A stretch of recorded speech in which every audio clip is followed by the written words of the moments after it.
Hello everyone. আজি হৈছে self improvement challenge day 6। আপোনালোকক সময়টো দেখুৱাওঁতে দেৰি হৈছে। মই আজি সাৰ পাইছোঁ 5:50-ত। আজি ৰাতিপুৱাৰ পৰাই বৰষুণ, সেইবাবে ভিতৰতে 15 মিনিট এটা খোজকাঢ়িলোঁ।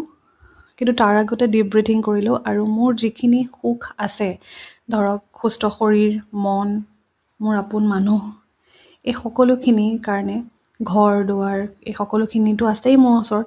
গতিকে সেই সকলোখিনিৰ কাৰণে মই ভগৱানক ধন্যবাদ জনালোঁ। আৰু মই যেতিয়া গ্ৰেটিটিউড দি থাকোঁ নহয়, মোৰ অট'মেটিকেলি মুখত হাঁহি ওলাই থাকে।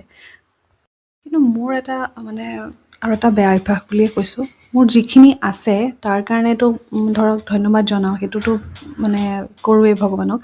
কিন্তু দিনটো ইটো নাই সিটো নাই, মোৰ এতিয়া আমুক নাই তামুক নাই বেছি হৈছিলে মাজতে। গতিকে সেইবাবে মই এই বস্তুটো অকণমান নাইকিয়া কৰিব বিচাৰিছোঁ মোৰ মুখৰ পৰা। কাৰণ যেতিয়া নাই নাই নাই নাই বা নিগেটিভ কথাবিলাক কৈ থকা হয় নহয়, সঁচাকৈ সেই নিগেটিভিটিবিলাকেই লাহে লাহে কাষ চাপিবলৈ লয়। নাজানো, পষ্টপাৰ্টাম ডিপ্ৰেশ্যনৰ কাৰণেও হ'ব পাৰে।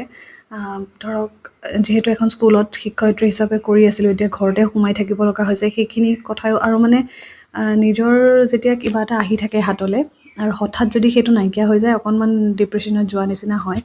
গতিকে নাজানো আৰু কিহৰ কাৰণে বেছি নিগেটিভ কথা কৈ থাকিবলৈ লৈছিলোঁ। কিন্তু এতিয়াৰ পৰা নকওঁ, প্ৰমিছ। এতিয়াৰ পৰা অকণমান নিজক পজিটিভ কৰিবলৈ ট্ৰাই কৰিম। আৰু সেয়া আমাৰ দেহাই চাইকেল চলাবলৈ শিকিছে দেই। আজিৰ মিনি ব্লগত ইমানেই। নতুন মিনি ব্লগত পুনৰ লগ পাম। বাই।